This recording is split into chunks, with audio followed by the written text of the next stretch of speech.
If you've ever known someone with cancer, you know that birthdays are a very significant milestone. There are nearly 12 million people in America that have survived cancer who will celebrate a birthday this year. Hello and welcome to our special on the American Cancer Society and the Making Strides Against Breast Cancer Walk. I'm Ed Bertha, publisher of Real Magazine, media chair for this year's event, and your moderator for the show. There's not one of us in the audience or watching on TV who hasn't been impacted in some way by cancer. In this show, we're going to focus specifically on breast cancer. Thanks to improvements in cancer treatment and early detection, millions of women are surviving breast cancer today. But we're not there yet. An estimated 39,500 women died from breast cancer in 2011. In this show, we'll share survivor stories, explore programs available through the American Cancer Society, discuss detection and treatments with noted physicians, and close with the Making Strides Against Breast Cancer event October 20th at the Sarasota Polo Club. Now it's time to introduce our survivors. Bambi Famous Kane, a 5-year breast cancer survivor, and Maureen Latessa, a 4-year breast cancer survivor, who unfortunately her mother is rebattling breast cancer as we speak. To start off, Bambi, what were your initial thoughts when you were diagnosed with breast cancer? What went through your mind? I think, like many people, fear.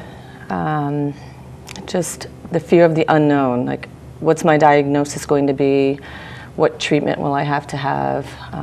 What do I have to look, ahead? What's going to happen?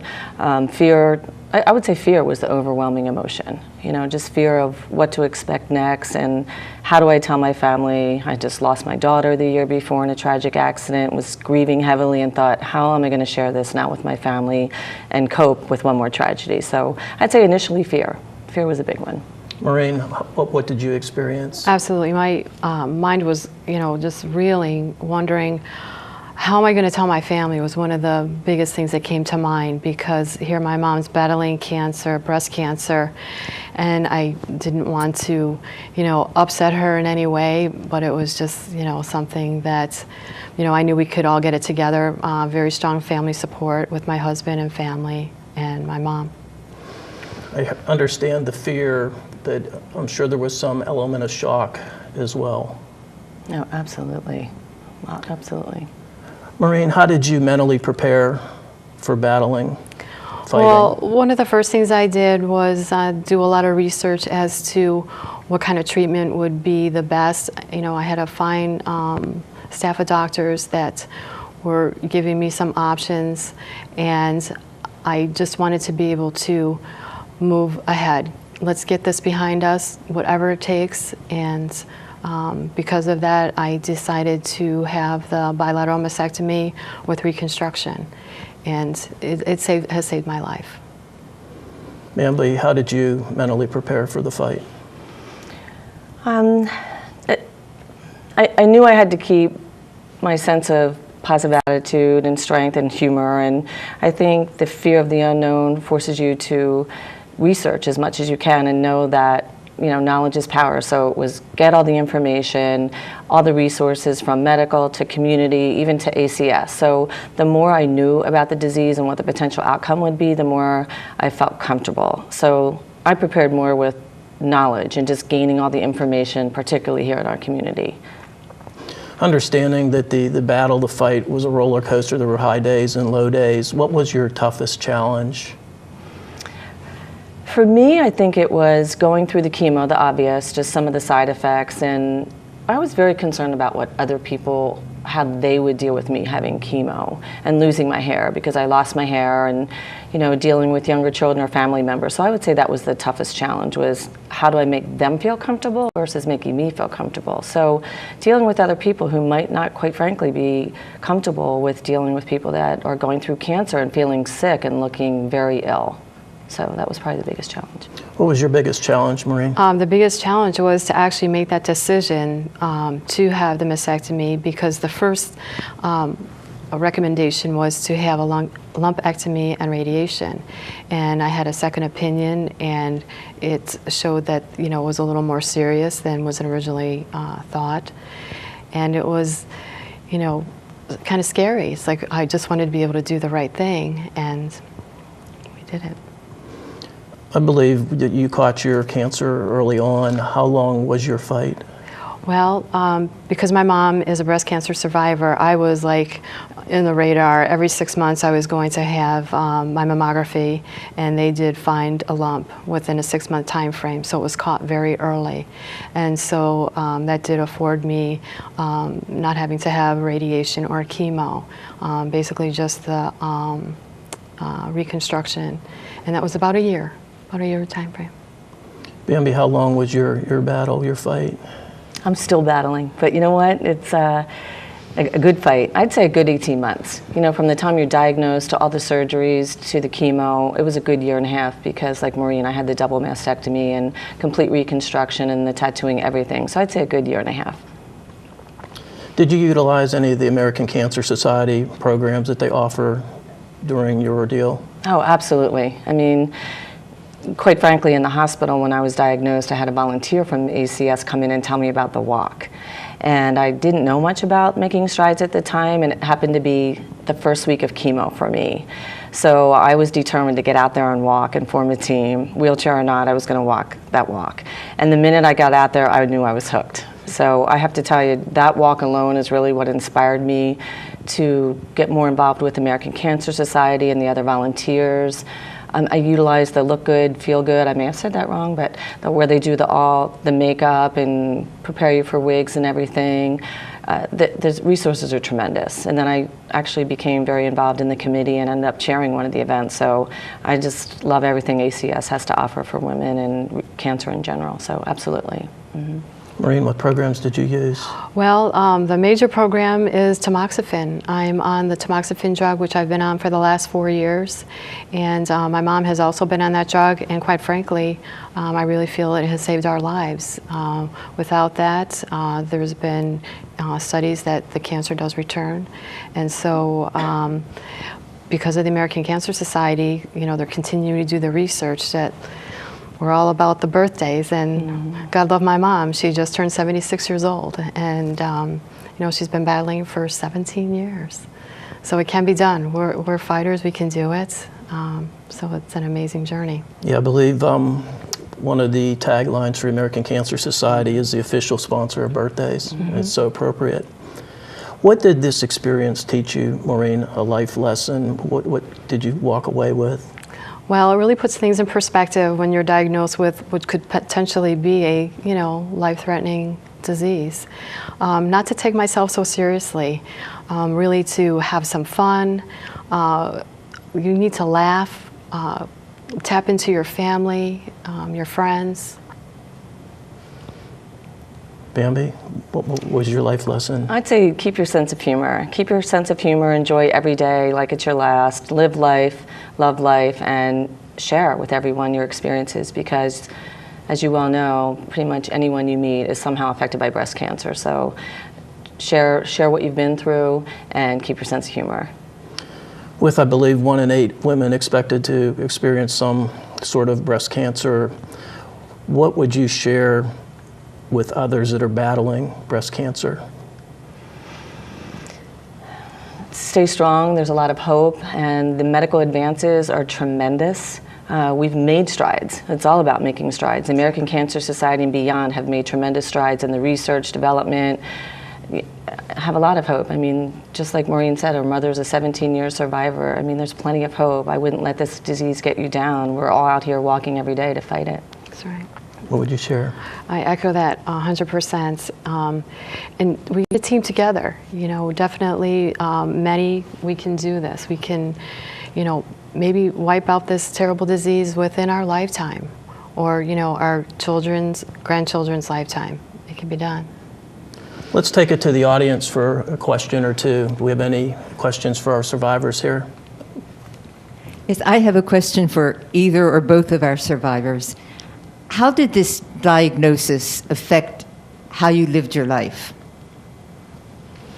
Well, luckily my recovery was quite short. So I'm a full-time employee, I work, and I was off of work for only 6 weeks. And so it was almost a surreal situation going back to work. You know, people are going to look at me differently. You know, some people knew what I had been through, some did not know. And at first, I didn't want anybody to know that I had had, you know, a mastectomy, and I didn't want anybody asking me any questions because I just wasn't, you know, like prepared to do that. But now here I am, a 4-year survivor, and am just so happy that I have gotten past that. That's why I say don't take myself so seriously. I'm here to help any survivor, and just keep spreading the word that there is hope. There's, you know, a way to get through it all. So. Are there any other questions? Pass the mic. I'll be celebrating my 3-year anniversary in December. And since you ladies have a little bit more experience than I do, does it ever get easier? Oh, good question. Absolutely. I think with each passing day, you learn to live your life. Like just the audience members and Maureen said, you feel more relieved as time goes on. You see more survivors. You learn to laugh more, and I know you know how. Yes, I would say it does get easier because my 5-year will be September. And I feel like, all right, if I can make that 5-year mark, you can bet I'm going to keep on fighting, like I said to Ed. Absolutely, it gets easier. Just keep laughing and take day by day and stay positive. Any other questions? I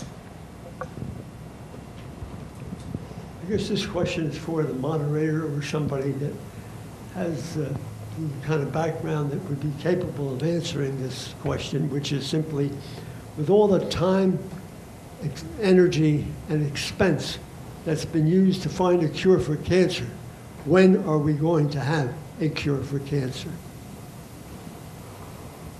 That's a really good question, and I wish we could say tomorrow that we're chasing a disease that has yet to let us find the ultimate cure. Would you agree? I'd say continue to do what you're doing. The more you support American Cancer Society and the physicians, the nurses, and the medical community, that's when we're going to find a cure. And that's why we're here, and that's why I'm here. It's going to take you, I, and everyone out there in that audience, and the physicians and nurses. That's what it's going to take. We will find a cure, and they're very close. Thank you for the audience questions. We're getting close to the end of the segment. Bambi, anything that you would like to share in closing? Well, we're here because we're making strides. And again, that's what inspired me to really get involved with the American Cancer Society and continue the fight. So what my last words would be, put on your pink bra and come join us for the Making Strides Breast Cancer Walk. It will truly inspire you. It definitely will. Maureen, any last comments? Same thing. Put on that pink bra. Come on out. Join us. Join our team. Put on your pinkbra.com at the Polo Fields, October 20th. Bambi, Maureen, thank you for coming out and joining us and sharing some very personal information with our audience here. And we'll be winding down this segment. Are there any last comments that anyone has that they'd like to share? Well, don't go away. The American Cancer Society is much more than research. Up next, we'll explore programs available through the American Cancer Society that you may not know even exist and how they can benefit your journey through the cure of breast cancer. Thank you.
95% of new cases and 97% of breast cancer deaths occurred in women 40 years of age or older.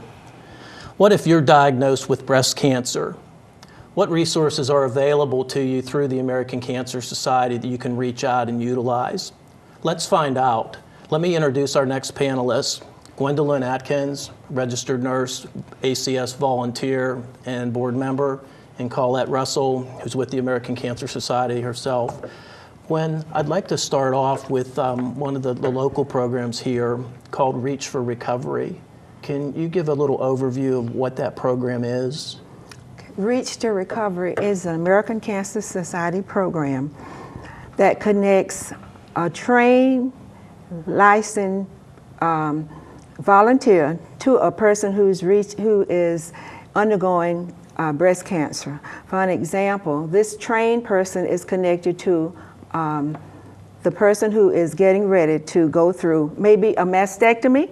Then they would connect a person who's had the mastectomy, which is a trained volunteer, to this person, and that person would provide one-on-one support and information like a navigator to walk that person through the entire breast cancer experience.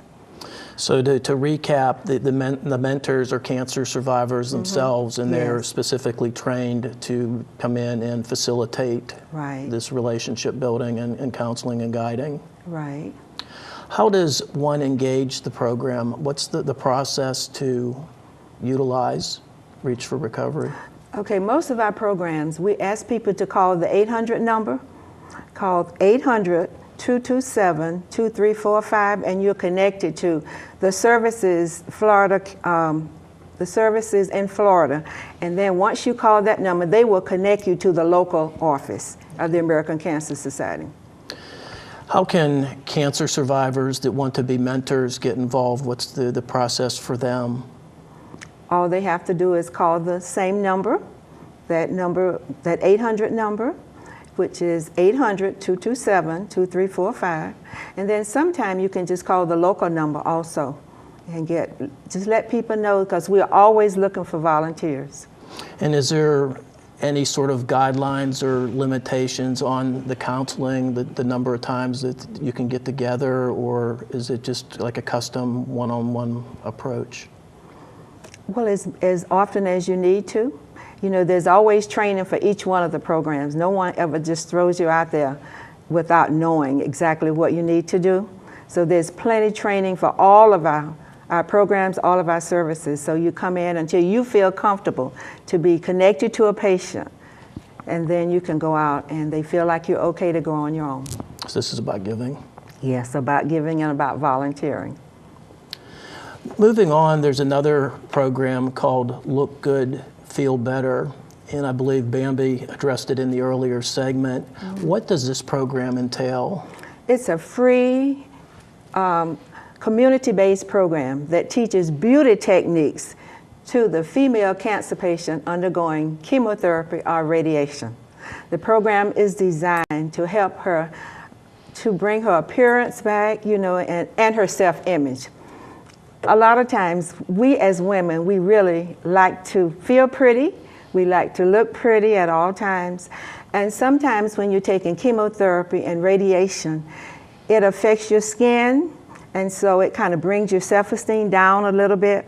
So the American Cancer Society has a partnership between the cosmetics, toiletry, and a fragrance association, as well as the National Cosmetology Association, to provide licensed, certified beauty consultants to help these patients regain their self-image and self-concept. So even though this is a local program, it sounds like it's very professionally managed. Yes, and it is. It really is. Administrated. It's given in the form of a workshop. It's a 2-hour workshop given once a month, the first Monday of each month. And the first hour is given to the skin tone and the skin makeup of the patient. The beauty consultants come in and they work with the patients regarding finding the right kind of makeup for their skin tone. And the makeup is not just cheap makeup, it's really makeup from the department store makeup. So they come in and they help the patients with the makeup, find the right kind for their skin tone. Then they help them apply the makeup to cover up the blemishes and the dark spots or blotches that are on their skin. The first hour is devoted to that. And then if the patient likes the makeup and it's the right kind for her skin tone, it's given to her to take home to keep forever, as long as she likes. The second hour is also given to hair. And that's one thing I did mention. Usually when you're taking chemotherapy or radiation or both, you lose your hair. So that's another thing that makes a woman feel a little bit concerned about her appearance. So the second hour is given to hair, finding the right kind of wig, turban, or scarf to help you, to feel more comfortable about your hair. We put the woman in front of a mirror, and at our resource room, which is one of the best kept secrets in Sarasota County, is our resource room. And in that room, we have all different colors of wigs and turbans and hats and scarves for women that are looking to cover their head when they've lost their hair. So we put the woman in front of a mirror, and we have all different colors. We have the blonde, the brunette, the redhead, the gray, a mixed gray. And she sits in front of the mirror and she tries on wigs until she feels this is the one for me. So then she takes that home, and that's the one that she can have to take home with her along with the makeup.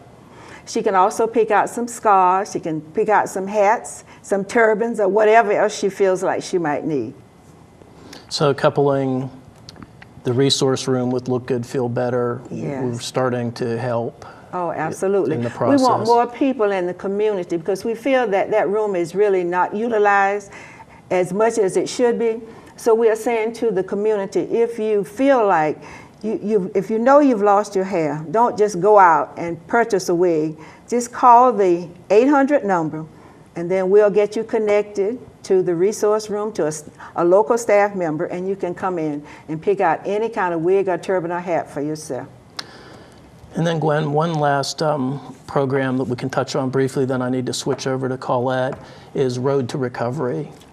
Okay, Road to Recovery is one of the biggest challenges that cancer patients encounter. Thousands of patients need daily or weekly treatments. Many of them have no transportation. Others have transportation but are too ill to drive. So the American Cancer Society provides licensed volunteer drivers that will be able to transport patients to and from treatments on a daily or weekly or monthly visit whenever they need it.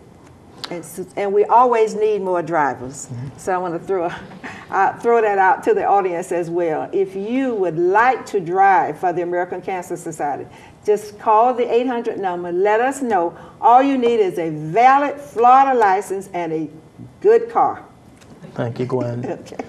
Colette, let's switch gears here and start with the Cancer Prevention Study 3, or CPS 3, as we talk about it internally. Can you elaborate on this program? Yes, thank you. I'm pleased to say that this year our walk, which is being held on October 20th, Making Strides Against Breast Cancer, we are also going to host a CPS 3 site, which means you can come and sign up for the study. The cancer prevention study, the very first one, was conducted in the early 1960s, and that is when tobacco was linked directly to lung cancer, cigarette smoke. The emphasis for this study and in the last study in the Cancer Prevention 2 has been with health and well-being based on your lifestyle. This one is really going to focus largely on obesity, and we're finding out that the impact that obesity makes is really having a very, very large impact on the increase in cancer. So I think we talked earlier about what we can do to cure cancer, and this will really go a very long way in terms of our children's lives and finding out how we can cure cancer and how our lifestyle needs to change in terms of either health, diet, and physical and well-being. So it's a very simple process. Again, we're going to be hosting a site where you can sign up for it. You have to be between the ages of 30 and 65. The reason why we end at 65 is because it is a 30-year study, and the lifespan, we're not expecting to go past 95 years. in order to qualify, you just never can have been diagnosed with a cancer diagnosis unless it was melanoma or skin cancer. All other cancers, if you're a survivor, you cannot apply. Or sign up for the study. They're going to take some background information. They're going to do some of this over the phone at home, and then at the site that we'll have phlebotomist on site to take a blood sample. And then every few years, for the next 30 years, they'll call and just ask you some simple questions. So this is a way that we can help find a cure. If you are a survivor and aren't able to participate, the way you can help is by telling other people about it. We hope to get enough people by the end of next year so that we can move forward with the study and find a cure. If someone can't come to the walk on the 20th of October, how can they participate in this program? Well, Sarasota Memorial Hospital is also going to have a site. I'm not sure about the date, but they can definitely call the 1-800 number, 1-800-227-2345, and get more information. And they can call me at any time as well. Anastasia Jacobs from our office is also going to be taking in those phone calls, so they're free to call our local offices to find out where there might be another opportunity. Let's talk a little bit about the Mary Brogan Breast and Cervical Cancer Early Detection Program. Really proud of that because prior to being on staff, I was on the board for 2 years and I worked on advocacy efforts. We have a separate advocacy arm called ACS CAN, which is our Cancer Action Network. Being that we're a nonprofit, a 501c3, we're only allowed to put so many dollars into our advocacy efforts. And so for $10 a year, you can join ACS CAN. And that is strictly a lobbying effort. And for the last few years, we've been working on the John and Mary Brogan Act. Mary Brogan died of breast cancer, and her husband has been very diligent in his attempts to get money for the working poor women. Those are women aged 50 to 65 years old to have free mammograms. And last year, when we went on the Hill, it was a daunting task, same thing this year, but we were fortunate enough to convince the legislators that it was something that really needs to happen. It was passed by the legislator and signed into to law by Governor Scott in April of this year, and I'm happy to say that the money, $1.24 million, which Florida prior to that time was one of only 7 states that did not match any federal funding, but the money is in the coffers. So if you live in Manatee County, you simply call the Manatee County Health Department. They'll schedule a free mammogram for you, and if you are diagnosed with cancer, it will also cover the treatment, not only for breast, but for ovarian and cervical. And if you're in Sarasota County, it's being handled by Sarasota Memorial Hospital. I think back to CAN, most of the important decisions regarding cancer are not made at the doctor's office, and I think you really touched on the importance of this program. They're made by state legislature, they're made by Congress, they're made in the White House, and this is a program to help guide and influence those decisions once again so good things happen. Yes, absolutely, and that's only one of the efforts. Our CAN program was very instrumental in Pass the Buck and also some other very, very important programs, but I mentioned the Brogan Act because we're just so proud that we were able to get it passed and so thankful to our legislators for seeing the need. And once again, they can make this donation through the website, the CAN website. Yeah, they can just go online, and it's $10 for the year. Some people give more, but it's just a $10 fee, and it goes a very long, long way. So it's really one of the ways that people can become empowered to help influence what's happening in the world of medicine, especially cancer. Absolutely. I know just being a volunteer and going to Tallahassee and everyone wearing pink, and there's really, our voices are heard, and there can be success. It's been proven. So. Well, thank you, Gwendolyn. Thank you, Colette. Thank you. That was some pretty interesting information that needs to be shared.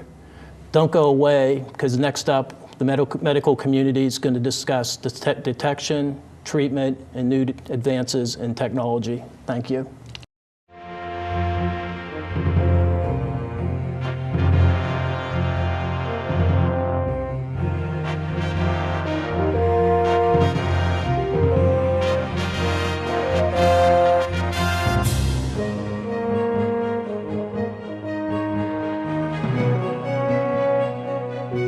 Thank you.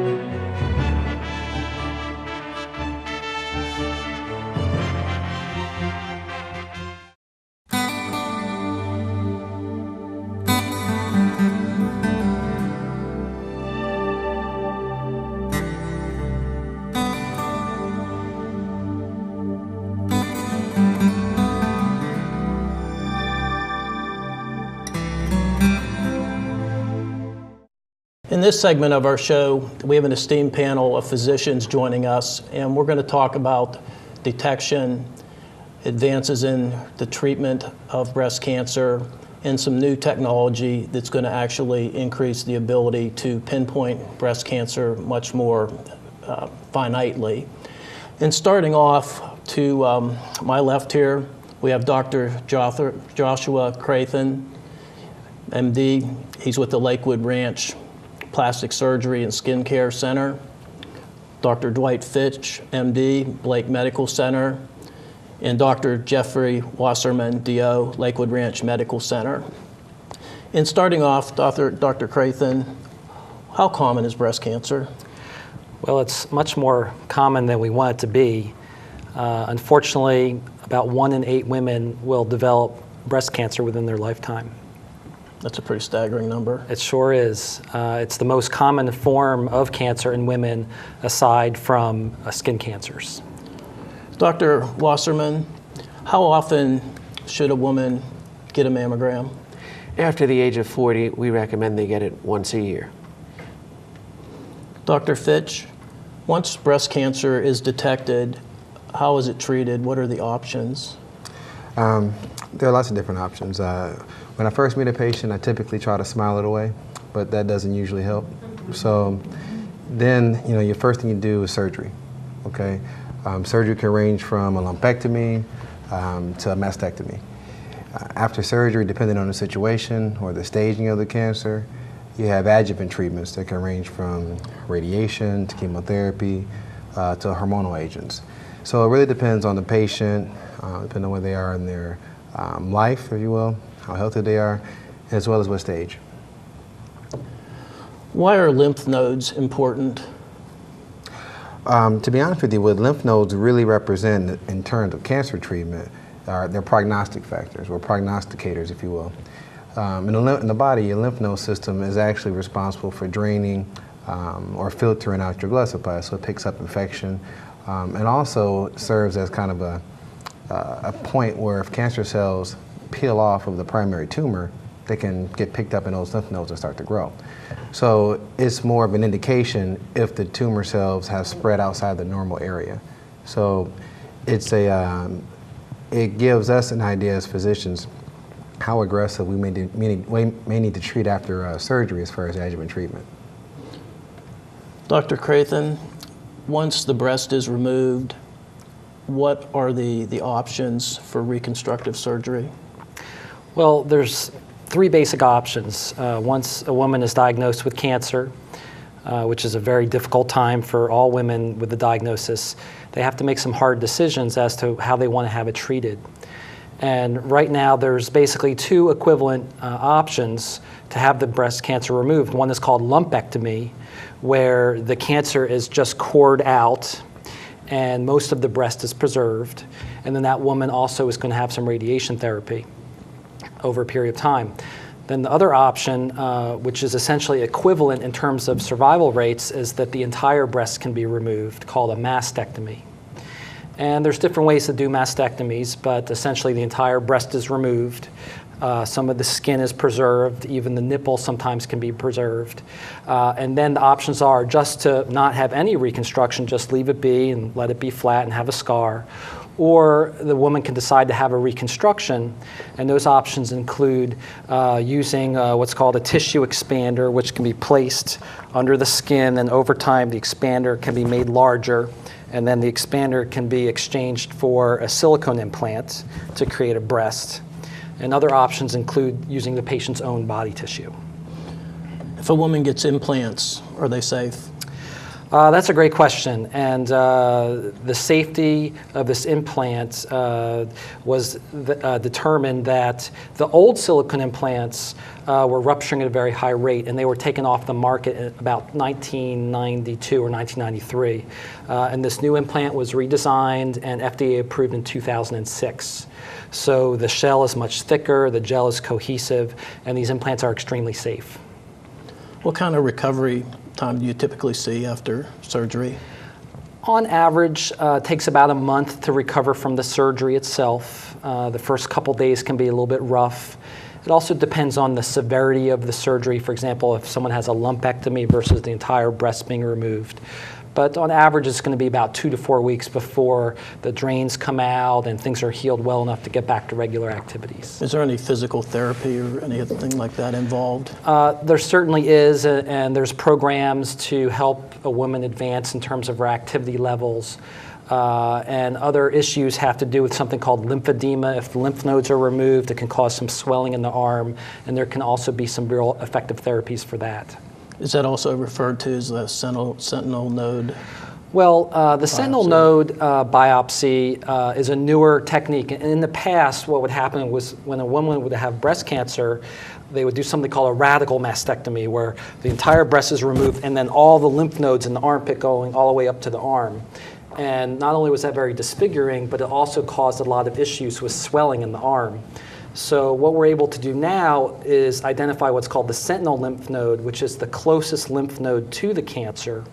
And that lymph node can be checked for cancer. And if that lymph node is clear of cancer, then often we can infer that it hasn't spread to any other parts of the body. Are there any newer techniques that have come onto the market that you're utilizing in your practice? In the past 2 or 3 years, what's becoming more common is to do what's called a nipple-sparing mastectomy.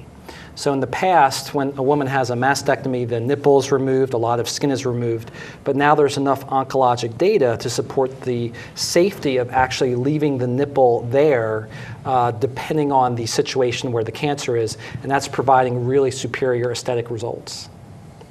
In some cases, I have patients where their reconstructive breast looks more aesthetic than their old breast. Anything else that you'd like to add in the reconstructive area? What should women take into consideration? And well, one thing is that frequently when a woman is diagnosed with cancer, less than half the time will the physician even recommend reconstruction. So for some women, they're not even given the option. So from an educational standpoint, it's important for a woman who's going through this whole process that she actually have a consultation with a plastic and reconstructive surgeon, at least to hear the options. And typically, this type of reconstructive surgery, is that covered by major medical plans or? Yes, in the past 10 or 15 years, all insurance-related issues with breast cancer has been covered by insurance. That's good to know. Yes. Anything else that you'd like to share from the reconstructive side? Another thing that's been really a quantum leap improvement in reconstruction is the use of what's called an allograft. And what happens is when this expander is placed in the body, there can be a lot of swelling and reaction and issues with healing. And now we're able to use a special piece of tissue to cover the implant along with the muscle so that the implant becomes completely covered. This has really made the reconstructive process much more predictable and more safe. Thank you. Dr. Fitch, what are the major differences between mastectomy and the lumpectomy radiation therapy? Okay. Well, as far as the surgical procedures themselves, Dr. Creighton sort of touched on the fact that with a mastectomy, you're removing all the breast tissue. The indications for radiation after mastectomy are much smaller. You know, those will be for women who have 4 or more positive lymph nodes, primary tumors larger than 5 centimeters as an indication, positive margins. So it ends up being really less than 10% of women who end up having mastectomies usually that may need to have radiation afterward. As opposed to lumpectomies, at this point right now, whole breast radiation is still considered standard of care. Now, there are lots of different things going on in that arena, you know, and what lumpectomy represents is what's called breast conservation. So when I have a woman that comes in, you know, the main discussion we have is about, first, the surgical options, okay? If they elect for a lumpectomy, then we need to have the discussion about radiation, you know, because that's the only way the studies have shown that the survival is equivalent. As far as the radiation techniques between lumpectomy versus mastectomy, you're still irradiating the chest, but if the breast is missing, then you're irradiating essentially the tissues that are remaining. Because the question I get asked a lot, if you're having mastectomy done, you know, what exactly am I radiating? You know, and it's a really good question. Well, because the breast isn't a a finite structure, say like a lung or a kidney, there's always a residual breast tissue there, even with the best surgeon. You know, and if a woman has a recurrence, it's typically in that chest wall area, so in that soft tissue, muscle, or any residual cancer, residual tissues there. So if I'm radiating after mastectomy, it's essentially where the breast was located, and then maybe underneath the arm in the axilla area.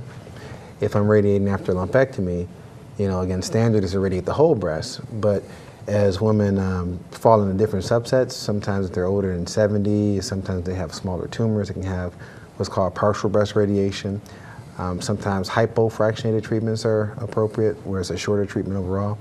So it's a lot of different options available, and based on, again, the stage and where the woman is in her life, one option may be better than another one. When is radiation not an option?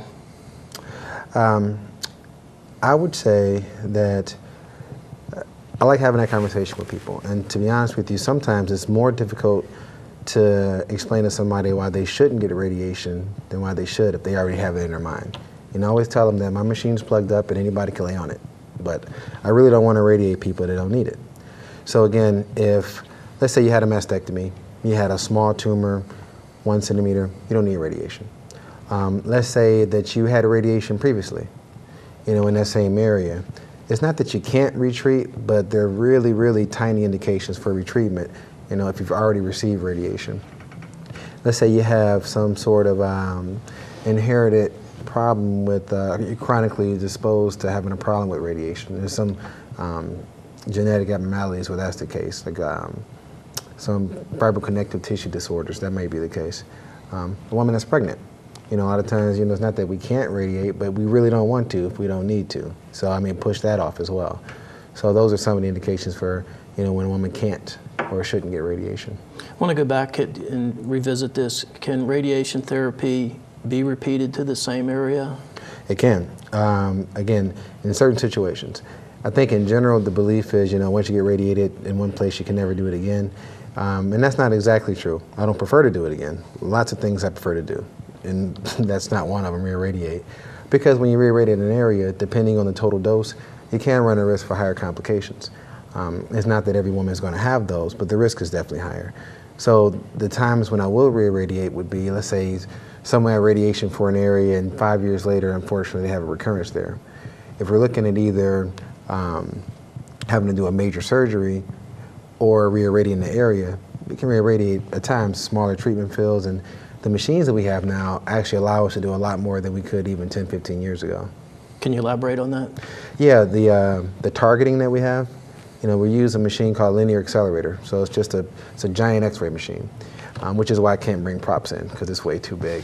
But these machines nowadays actually give a more homogeneous dose across the breast, which means that we don't have as many hot spots. The machines also have the capability of doing basically taking films or X-rays on the table, so it's something called image guidance. So now instead of sort of guesstimating where I want to treat, I can actually image and target the tumor right before treatment every day. So by doing that, I treat a smaller area, which decreases your collateral damage, if you will. So it makes the treatment safer as well. Is the radiation treatment typically done immediately after surgery, or is there a window? Typically a window. You know, I usually give women after surgery, if it's a lumpectomy, typically anywhere between 3 to 6 weeks afterward, partly for healing, swelling, because I'm doing radiation. You know, it's all based on a certain size of the breast and contour. So if it's a lot of swelling right after surgery, and I make my radiation plan on the breast this size, you know, if the swelling goes down, then all my measurements are off, so I'll give some time for swelling to go down. And also, you know, I don't want to keep beating up on women, if you will. You know, when they have their surgery, let them rest up a little bit, get healed up, and then we'll start the radiation. And a lot of times that also gives them a time, if you will, mentally, to talk, get questions answered, because any patient I have, I always want them to feel very comfortable about whatever they're going to do when they start treatment. So it gives time to process all the information too. What's the biggest misnomer about radiation treatment? I would say that almost every patient that comes in, you know, the first thing to think about is that I'm gonna burn them. You know, I'm gonna fricassee off their breast or something. You know, and it's not that radiation doesn't have its side effects. It really does. But the radiation of today is very different from even 10 years ago, 15 years ago, 20 years ago. And the radiation that you may receive may be very different than what your friend received even last week. You know, because the area that you're treating radiation is more important than actually receiving radiation. You know, that's what makes that and chemotherapy different. Chemotherapy, because it's a systemic drug, goes into the body and it can affect you from head to toe. Whereas radiation depends on where you're treating. So if you're talking to a friend who got radiation for his head and neck, he's going to have a much different course than someone who has radiation to the breast. So the fact that every patient is going to respond a little bit differently. Thank you, Dr. Fitch. Dr. Wasserman, we know there are 3 methods to diagnose breast cancer: self-exam, physical exam, and mammograms. And today we have you here to talk about a 4th examination method that sounds very exciting, that is called tomosynthesis. Can you elaborate on that and tell our audience what it is? Sure. This is the newest advancement in breast imaging, and it's big news for those of us in the breast imaging community. In the mid-2000s, the big news was digital mammography, and what that involved was a mammogram performed digitally that acquired a snapshot image of the breast. And we took pictures in different planes. There was the craniocaudal plane where you imaged straight through the breast down towards the ground, medial oblique plane where we imaged on an angle. But they were snapshots. We could do other projections if we wanted to, but either way it was one image. The tomosynthesis, also known as 3D mammography, or we call it DBT, sometimes digital breast tomosynthesis, the new technique involves acquiring several images. The X-ray source actually moves over the patient in a 15-degree arc and acquires images across the whole way. What it does then is it takes these individual images and feeds them into a very powerful computer that crunches the data and comes out with a 3D data set. Then we use a special workstation to scroll through the images and scroll through the 3D data set. It's a much more sophisticated way of acquiring a mammogram, but it's a big advancement because it allows us indirectly to get greater sensitivity and have fewer callbacks, which are really the 2 big goals that we have. And this isn't a replacement for a mammogram, it's actually an adjunct or an add-on to a regular mammogram? It's actually not a straightforward answer to that. The device that we use, and as of now there's only one FDA-approved manufacturer, it's Hologic. I'm not paid by them, I'm not affiliated with them, but they do happen to be the only manufacturer, so I can use their name. It's a very good machine. What they've done is they've combined the ability to take a standard digital mammogram and tomosynthesis images in the same device. So we can use whatever protocol we like, but we've chosen to go with the most accepted technique, which right now is everybody who comes in to get a mammogram, when we position the breast, the patient with the breast in the device, the first thing it does is acquire a standard 2D digital mammogram, and then it takes the tomographic images. This way we have both. We can compare the digital mammogram directly with any previous mammograms they have, but we get the advantage of the higher sensitivity of the new technique. So you're better able to see the size, shape, and location of the abnormal. Exactly, of the breast. and it has an added benefit. If I can give a description, the breast, as we know, is a 3-dimensional structure. In the course of performing a mammogram, we do the best we can to squeeze it into 2 dimensions, but we never get there. The patients who've undergone a mammogram know what that feels like, but we never quite get there to being totally flat. That means that the breast, which normally has structures of differing density within it, many of those structures will still be on top of each other as the X-ray beam looks through. What you have with 3D mammography is the ability to see around those areas with different angles. So something that may have previously looked like a mass, now we can distinguish it as superimposed normal structures. We can almost see around corners with this technique. And patients who in the past we would have needed to call back for additional views to try and compress those areas out, we don't have to do that anymore. We can see it on the first go around. And that's why we have fewer callbacks. That sounds like some pretty exciting technology and something that the world should embrace wholeheartedly. It's the sort of thing radiologists get very excited about. I'm excited. at a loss of words. It's not every day that we see a new technology that really leapfrogs what we have, today, and take us into tomorrow. And I want to thank the three of you for sharing your background with us and helping us help others have more birthdays. So let's stay tuned for our next segment where we'll talk about the Making Strides Against Breast Cancer walk. Thank you.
Last year's Making Strides Against Breast Cancer saw 12,000 walkers out at the Polo Club and raised $350,000.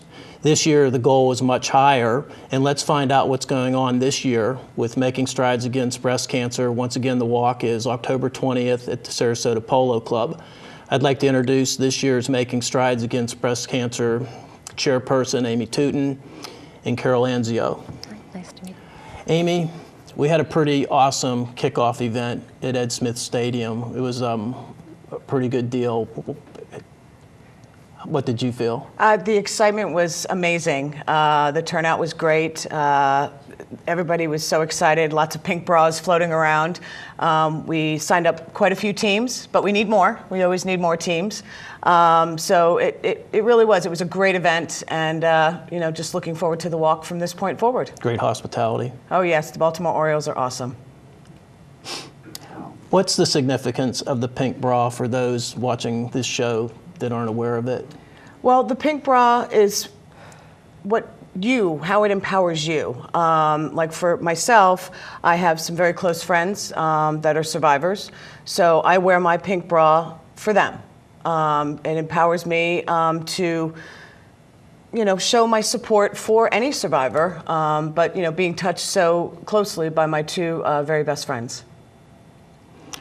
As the chairperson for this year's event, how many teams are you looking to bring into the fold for the walk?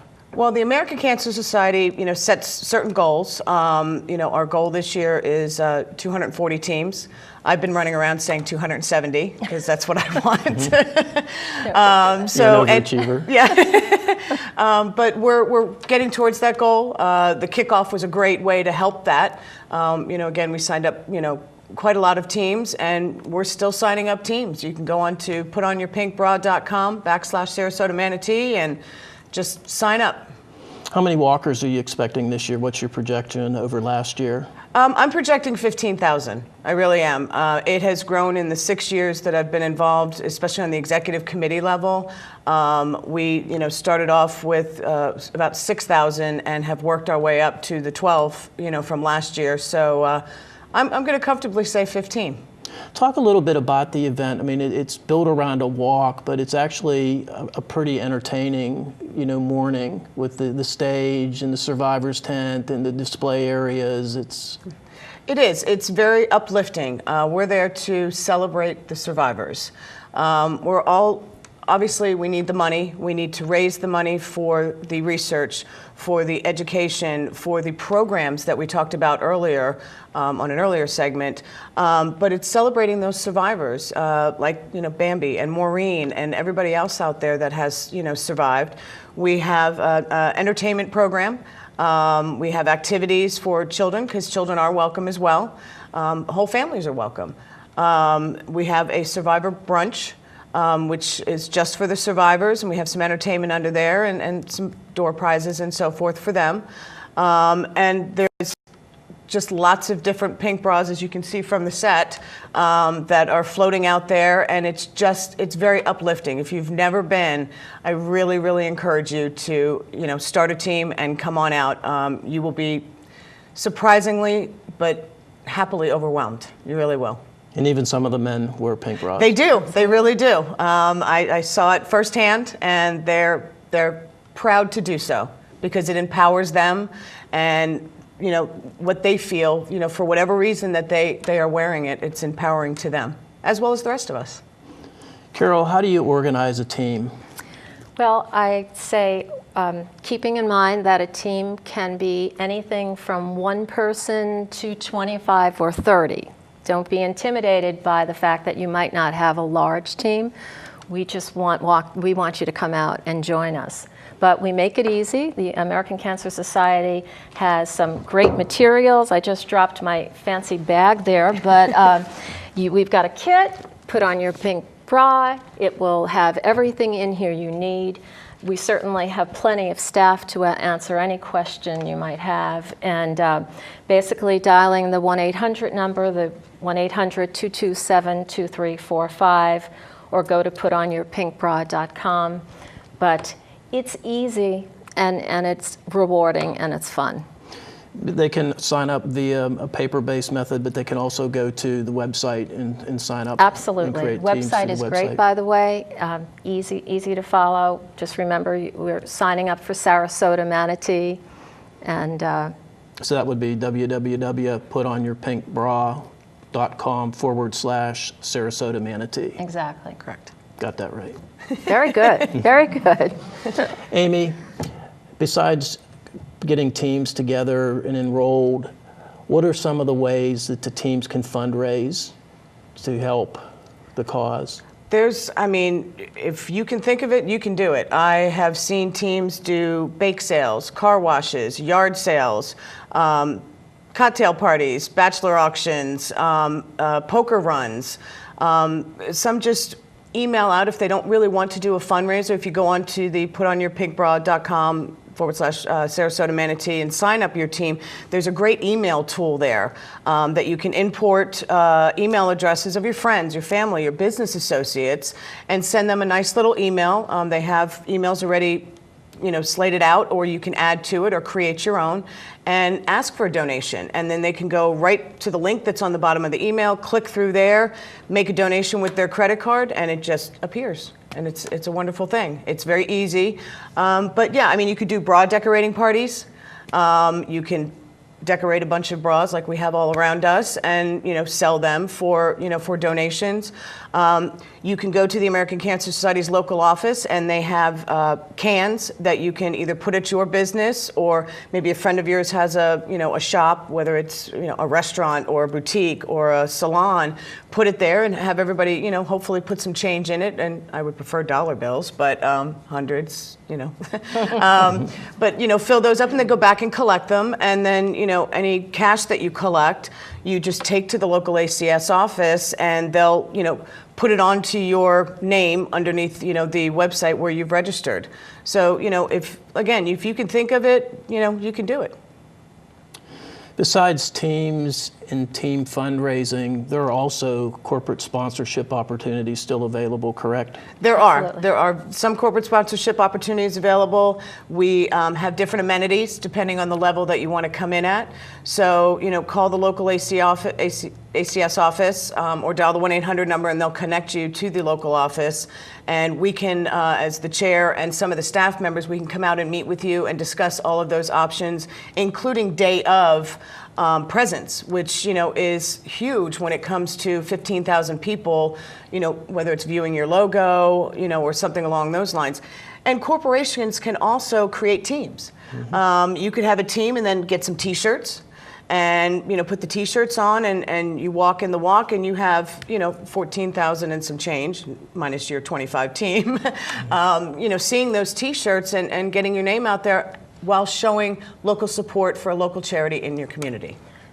And I could add that my company has a team in honor of an employee who passed away. And so there are men walking, there are women walking, we're all supporting the cause.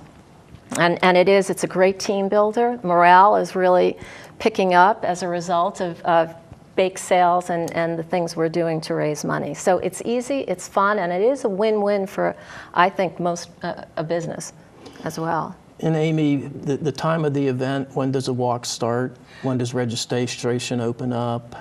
The actual walk itself starts at 9 a.m.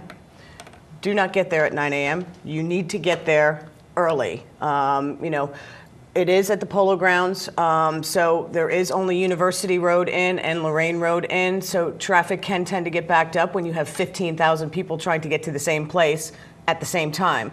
So we also have started a few years ago, Bambi started it when she was the chair for the event, Stride Together, Ride Together, carpool. So I suggest everybody come out between 6:30 and 7. Registration starts at 7. There's going to be plenty to do for the family. We're going to have bounce houses for the kids. Magicians are going to be walking around. We've got DJ entertainment. We'll have a band out there. We'll have some coffee and some juice and some good healthy, fruit and snacks and things like those. Obviously, we want to get the survivors registered for the brunch. So they can get seated under their tent and start their festivities. And like Carol said, it's great team building. You get your team out there and you're all in your shirts and you got your pink bras on and it's extremely exciting. But the walk will actually start at 9 o'clock. It is a 5K, a 3.2 mile walk around the beautiful Sarasota Polo Grounds, and you'll see all the beautiful homes that are out there. A lot of the people let their horses out, so you can see them as you're walking by, and it really is. It's just very uplifting. It's October, a beautiful month weather-wise too. That's correct. October 20th on a Saturday. Thank you, Amy. Thank you, Carol. Let's take it to our audience for some questions. It sounds like a beautiful event to attend, but if you want to have a team and for whatever reason you can't come out and be a part of the walk that day, can you still participate and raise funds? You most definitely can. We would love to have you out there. We love the camaraderie of everybody, but if you just can't, you still can go on to the putonyourpinkbra.com. Register as a team, raise the money. If you're getting it all through credit card donations, through the website, there's nothing you need to do. If you do have some cash or check donations, you can take them down to the university ACS office, which is right there just past Tuttle on University, and drop it off. At any time, Monday through Friday, they're open, regular business hours, just like, most businesses. But we encourage teams, even if you can't come out to the walk, because the money is so important, not, again, like I said, not only for the research, but for the programs and things that are offered for the local women and men that are going through breast cancer here in Sarasota, Manatee, and the surrounding counties. Is there another question? Are pets allowed at this event? Unfortunately, no, pets are not allowed at the event. We encourage all the families, but because we have such a large participant base, it would just be a little too crazy if pets were out there. So unfortunately, they're not allowed. But that's a great question. Are there any other questions from the audience? Amy, is there anything you'd like to add in closing? I just want to say that, if you've thought about getting involved, but you're not sure what to do, call the local office. I'll be happy to sit down with anybody, whether they want to talk about possibly doing a team as a business, or if it's just one person that has been touched by breast cancer, because so many of us have, but they're a little maybe shy or don't know what to do. We'll be happy to help you, walk you through everything, and we've got a lot of pink bras around here, so if you don't have one, we can, maybe hook you up with one. But like Carol said, a team can be one person, it can be 100 people. If an average team would raise $1,000, just imagine how much money we would have if we had 270 teams raising about $1,000 apiece. There is no entry fee to come out to participate in the walk, but each walker that does raise $100 will get a Making Strides t-shirt. We also need volunteers for day of the event. To handle 15,000 people, we need a lot of legwork and a lot of help. So if somebody is interested in volunteering, we'd love to have them come out as well. Again, call the 1-800 number, come down to the ACS office there on University, and we will get you signed up and we will put you to work. Thanks, Amy. Well, I want to thank all of our panelists, our audience, and our viewers as we bring the show to an end this evening. And really a special thanks to our host, METV. You can join the movement for more birthdays and fight back against breast cancer. Please come out and join us October 20th for Making Strides Against Breast Cancer at the Sarasota Polo Club. It's so simple. Put on your pinkbra.com/Sarasota Manatee. We'll see you there. Thank you.